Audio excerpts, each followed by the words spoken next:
Well, well. It is Monday night. It has been a beautiful day. Did you get outside today? I sure hope so. While you consider whether or not you got outside today, let's give a listen to my buddy Rob Currie and the Currie brothers playing us in as always. Take it away, Rob.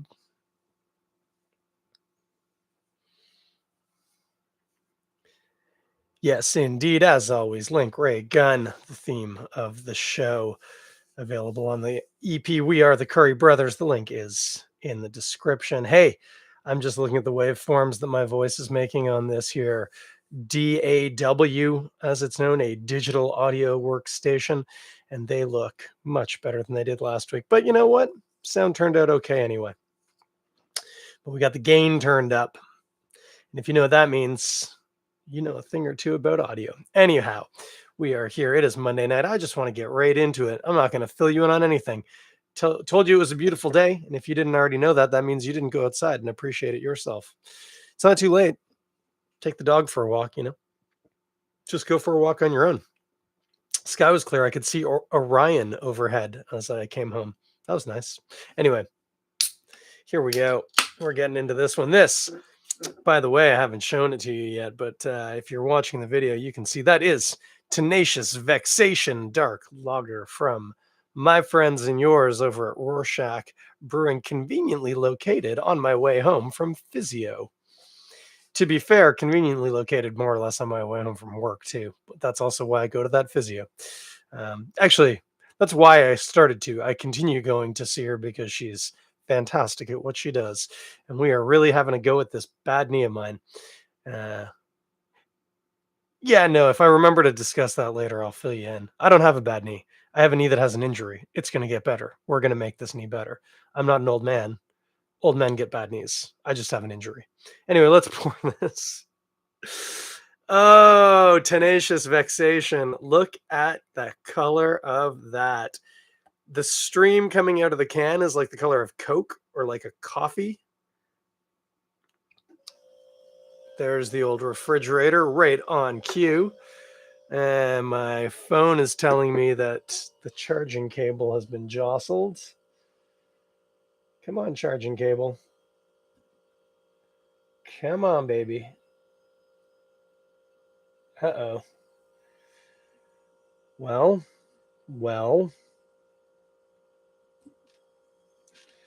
This is making for some good podcasting. The refrigerator came on. My phone charger is not charging, frustratingly. We're going to lose the Instagram machine if we're not careful. It does claim that that's charging. I'm just going to leave it alone and hope for the best. Anyway, Tenacious Vexation. Let's get back to this. We can race the dead battery if need be. As noted, that looks almost black in this lighting. Certainly when I hold it up to my bright light, I can't see through it. It's not that it's opaque. I could see when I was pouring it. It's just that it's very dark. So it sucks up all the light. And it is definitely dark brown bordering on black. Listed as a dark lager, not a Schwarzbier, but definitely a very dark brown color with a nice tan head. You see that tan head? Yeah, I like the look of that. Let's see how it smells. Dark lagery, I hope. Oh man, it smells like coffee.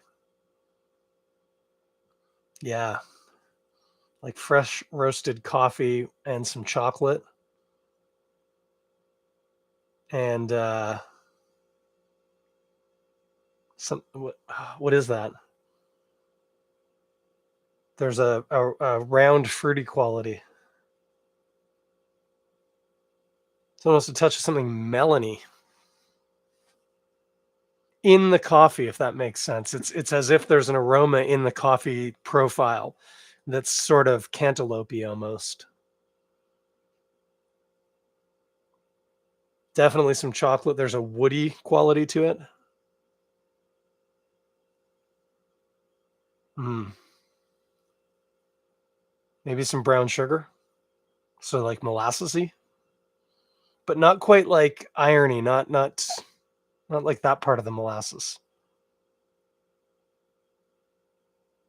I think I get a bit of a Sort of a leafy, maybe sort of spicy hop, I think. Anyway, let's taste it and see what happens. Hmm. Mm. Mm-hmm. It's very interesting. One second. Mm-hmm. Hmm. That's a very tasty beer. Um, yeah. So as noted, coffee, but chocolate, but like cocoa-y chocolate, more bitter chocolate, not like milk chocolate. Definitely a woody quality, but not like it's been barrel aged. It's something coming off the malts. Definitely a oh yeah, like it's a cornucopia of malt taste. Incidentally, that brown sugary molasses, you think pumpernickel bread. That's what it's touching on. Um, yeah, like whole wheat flour kind of sturdiness. Um, none of that melony thing that I got on the aroma. I don't really pick up any of that on the palate. Great mouthfeel. Still fairly light bodied, but a nice creamy um, feeling to the beer with a very assertive carbonation, and then the finish as is befitting a lager. It's a fairly clean finish that leaves you with a mix of sort of earthy, slightly herbal hoppiness, and also some cocoa bitterness. It's quite good. I'm trying to think how I would compare this. Oh, a bit of burnt sugar, by the way. How I would compare this to like a German dark lager. I'm trying to think of some that I've had. I mean, it's in the right range.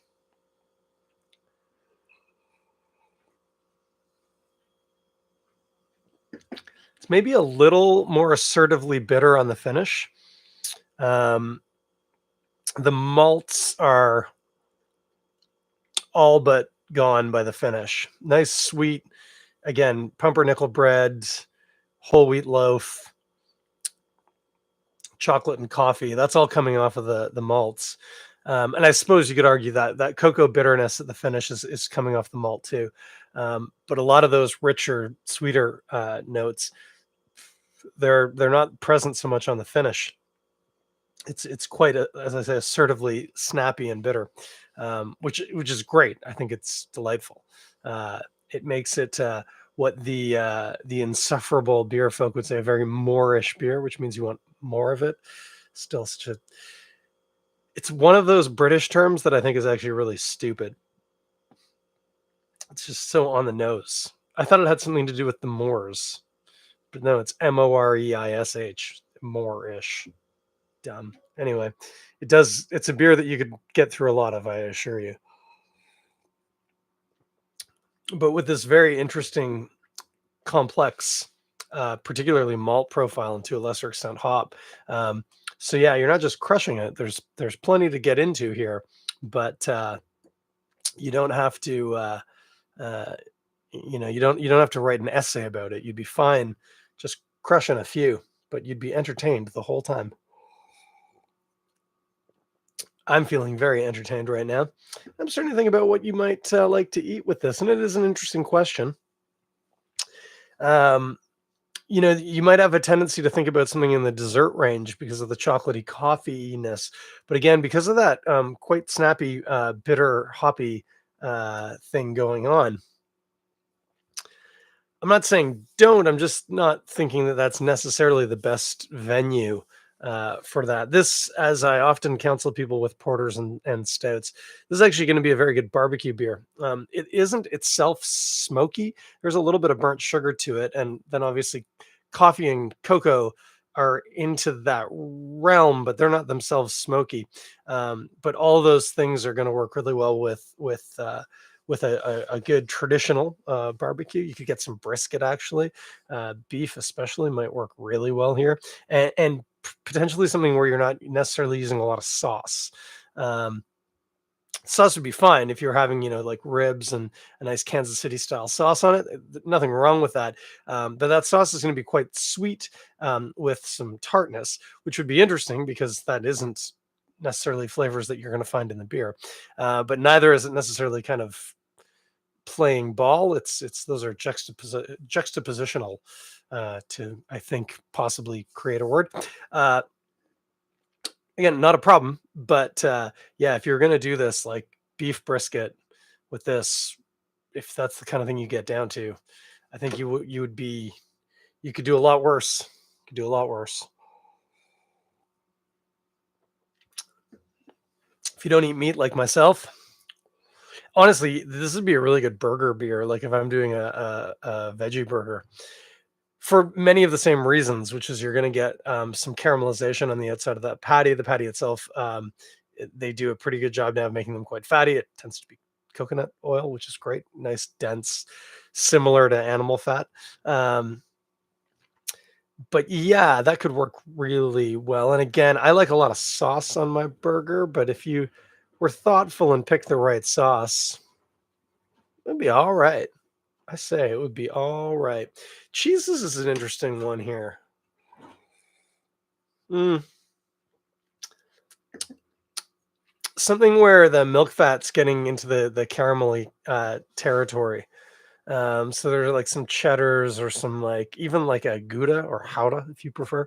Um, an aged Gouda could work really interestingly well. Incidentally, a spiced one could be interesting here. There isn't really any spice to this beer. It's not like it's been made with Belgian yeast or something. But I think that would be because it tends to be caraway in Gouda. Um, that actually kind of bring out another layer. That could be interesting. Could work. Give it a try and report back. This is Tenacious Vexation Dark Lager from Rorschach Brewing. This is a really solid beer. If you're thinking about it in terms of like, it drinks a bit like a porter, but with a lagerier finish, a bit quicker, drier, cleaner finish. Doesn't linger the maltiness so much on the palate. But a lot of things that you would expect to find in a porter, you're going to pick out in this beer. Obviously, no yeast characteristic um, because it's a lager. That's the point. Uh, but a very, very tasty, solid dark lager. Really enjoy this. Not typically a beer I necessarily reach for on the reg, but then I do, and I really enjoy it. And I think, man, I should get more of these. Godspeed makes a couple of really nice dark lagers too, Czech style, not German. I'm also not even sure. Actually, let me read the package now. If this is supposed to be of a style. Brewed with a plethora or a plethora, if that's how you pronounce it. You probably also say Jif, of roasted specialty malts. Oh, hopped with saws. Interesting. And fermented with our house lager yeast. Notes of chocolate. Yep. Coffee. Sure. Tasty caramel. Yeah, I did say brown sugar. I'll buy that. And a hint of dark fruit. Now that's interesting. I did hint at something melony. Didn't so much get dark fruit, but hey, you know, no one can tell you didn't taste a thing because you tasted it. It's just maybe somebody else didn't taste that thing, and that's fine. That's fine. It's yours to enjoy. No report on if this is meant to adhere to a particular national style or not, but I like it. I think it's tasty. I would buy that again. I very well might this weekend coming up. It is tasty. Oh, hey, we got uh, Fungifago as Schwarzbier, isn't it? Technically just a dark lager. Schwarzbiers tend to be black. And I don't know if it's the way that they kind of do with porters, where if you use patent malt, it knocks you up into a different category. Um, but I wouldn't call this a Schwarzbier. Also, Schwarzbiers don't tend to have necessarily smoked malt in them, but there's enough black malt that has a natural um, sort of smoky, burnt quality to it that you get a sort of burnt, smoky kind of taste out of them. Again, it's not like a smoked beer, but it's a flavor that shows up in the malt profile. And this one doesn't quite hit on that. You get close, like I did mention, burnt sugar, so there's a little bit of that going on, but it's not yeah, it isn't. It hasn't quite hit that level for me yet. Now that said, I mean, I've got the Oxford Companion right here. I could look up Schwarzbier and see what the notes say. I might be containing Schwarzbier into a tighter category than it strictly speaking needs to be kept in, but that would be my perception. And for the dark fruit figs, maybe uh, often I don't personally get fig off of this myself.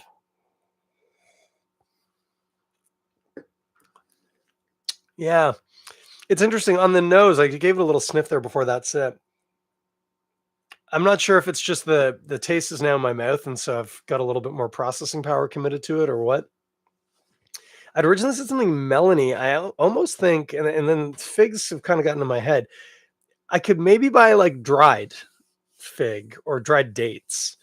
It's jammier and a bit sweeter. Figs I appreciate quite sweet, but not quite like a fresh fig anyway. But in that range, yeah, I could buy into that. I could.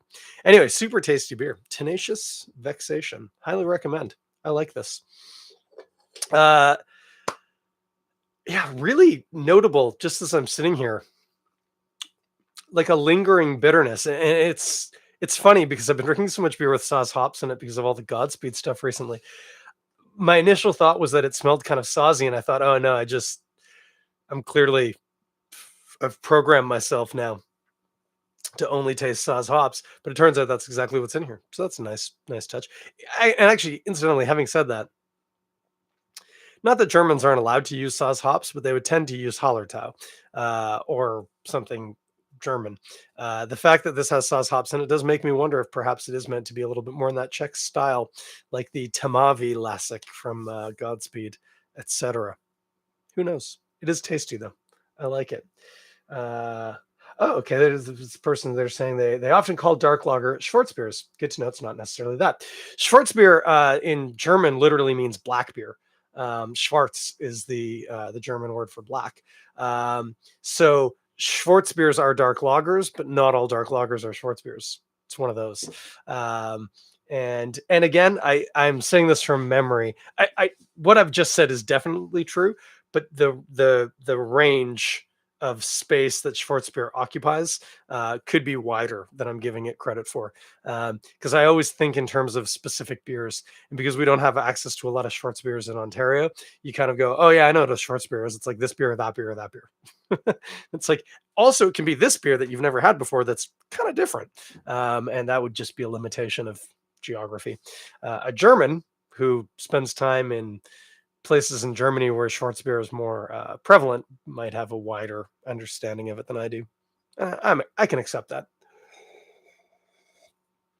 The key, of course, to a dark lager, dark malts, lagered, lager yeast, and it has been lagered, which is to say aged or fermented slowly in a cold temperature for, 4, 6, 8, 10, 12 plus weeks, which helps remove the brewing byproducts from the yeast, cleans it up, as it were. But that is that. Tasty beer available at Rorschach Brewing right now. I know because I was just there. But yeah, tasty beer. They also have some killer IPAs right now.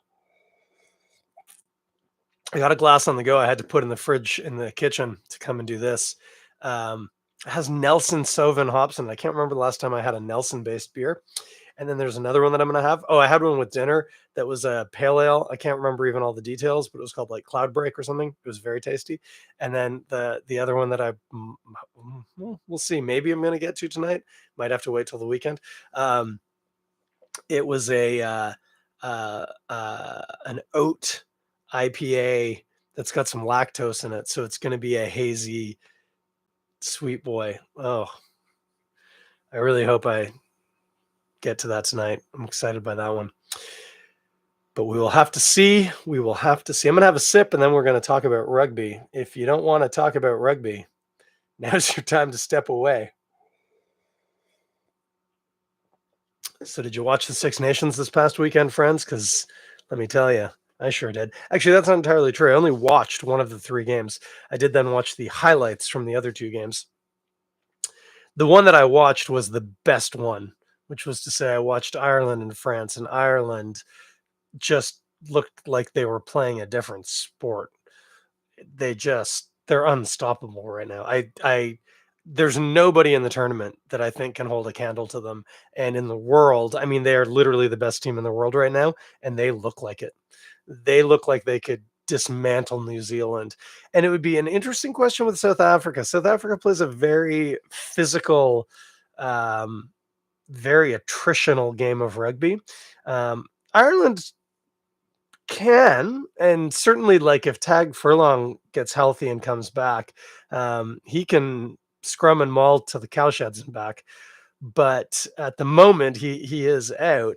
And I'm not saying that Ireland's game isn't founded in good defense and power. They've got both of those things, but those are not what their game turns on. Their game turns on just insanely fast balls out of the ruck and just exploiting holes in the defense that which they create by having such fast ball.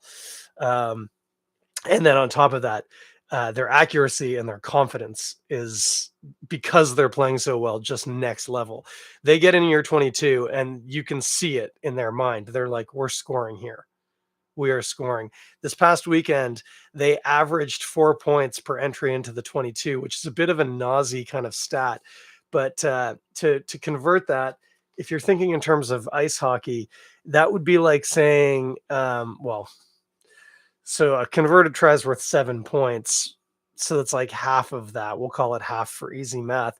That would be like saying that every time a hockey team got inside the blue line, they got half a goal, or every other time they got in, they scored. It's a lot. It's a major stat. And it's hard to compete against a team that's that efficient, that relentless. That said, it's absolutely magic to watch. It does make me feel better how handily they destroyed Wales last weekend. That said, Wales also did not fare so well against a Scotland team who maybe doesn't quite look at the Irish level, but looks like they're carrying a lot of that energy, confidence, precision, you know, low penalty counts, and just quality rugby, which is lovely to see. They did a number on Wales this week, 35-7, I think, or something like that. Flip from last week, Wales actually didn't look terrible in the first half. And to be fair, they didn't look too bad in the second half. Scotland just looked significantly better, which, if you're a Wales fan, they shouldn't, but is what's happened. So we got to live with that. And of course, England and Italy. Italy did score 2 tries, but did not look the ascendant team that they looked, nearly beating France last week. Looked more like a slightly better version of the Italy that we've come to know. Um, that said, England did not look particularly interesting or strong. They scored some tries and moved the ball, but that flair, that creativity that you would expect from a team with that kind of pedigree and what they look like on paper, um, they just didn't look interesting. And bodes well for Wales to play them. We'll have to see, though. Don't want to overcommit and then feel really disappointed. The good news is, going into this weekend, which is, of course, Family Day weekend, also is what's known as a fallow week in the Six Nations. There are no games. Uh, I can't remember. Pre-COVID, you would get released and you could go back and play, or some players would get released to go back and play with their clubs. And they would just hope they didn't get injured. I don't know if they're still doing that. They definitely didn't do it during COVID, but because you had to stay in a bubble. But I'm not sure if they're doing that this week. But the point is, it doesn't matter. You don't have to watch rugby this weekend, or at least you don't have to watch Six Nations rugby. Club rugby still available if you want to watch that. Fantastic. But because of Family Day weekend, no, not because of Family Day weekend. No, World Rugby did not care about Canadian holidays when they were setting up the schedule. It just worked out that way. So yeah, no Six Nations this weekend. Which is good because I'm probably not doing the podcast on Monday because we're going north, and I will be back. But at that point, I might just want a quiet night in, take it easy, relax. I don't, strictly speaking, have Monday off as a holiday, but I've taken it off. So I actually have a 4-day weekend. Not bad. Personal days. Who doesn't love a good personal day or two? Um, but yeah, so I probably won't be back on Monday. But if I happen to rock up and have a beer to drink, I almost certainly will have stopped at Sawdust City at some point and might have something interesting from our friend Sam. But if not, I will be back the following week. And I was looking, we are at episode 18 of season 9. That is saying something. I think my plan is I'm off March break. And I think I will skip recording that Monday. And we'll probably do a season reset there. I might skip the next week too, because I'll just be coming out of holiday. We'll have to see. But that's the current working plan. We'll get into the low 20s and then we'll hit the reset button and start a new season. What changes? Nothing. It's a mental thing for me more than anything. Also, it makes folders in my computer a little easier to manage. There's only 20 or so episodes in them. If you get more than that, it gets really messy. So, just little things. Anyway, that is the game plan. No rugby this weekend, but the Six Nations will be back the following week. In the meantime, if all this rugby chat has got you interested in the sport and you'd like to play, as I mentioned last week, please go ahead and reach out to me. You can message me on Instagram, or there's probably some way to contact me through Facebook. Not Facebook. What am I talking about? YouTube. At the very least, you could just comment. Say, hey, message me. I play for the best rugby team in the province, and you can too. So if you're interested, let me know. We'll help you out. Even if you're a terrible player, there's room for everybody. So let me know. Men and women, by the way, male and female. You got kids interested? We got kids too. I can connect you with it all. If you are over the age of 4 and live in the city and you want to play some rugby, I can help you out, which is to say, I'll connect you to my club. They'll help you out. I'll just be the go-between. Anyway, that's neither here nor there. This beer is delicious. It is Tenacious Vexation. One more time from Rorschach Brewing, right on Eastern. Not too far from my house, not too far from my physiotherapist. Oh yeah, I was going to say the knee thing. I'll give you that and then we'll get out of here. We're almost at half an hour.